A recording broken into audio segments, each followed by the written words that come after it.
A rough week for stocks, with the S&P 500 and NASDAQ closing lower for a second straight week. For where she sees opportunity right now, let's bring in Katie Stockton, founder and managing partner at Fairlead Strategies. Katie, great to see you.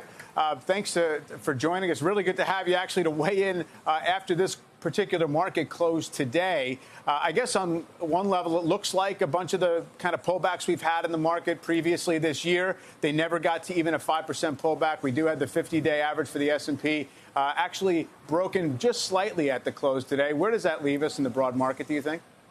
You know, I feel like it's Murphy's Law on a day like today to see just 1 point below on the close versus the 50-day moving average. It is not a decisive breakdown. What we need for a breakdown would be 2 decisive closes below that level. I believe it was right around 44.34 for the S&P 500.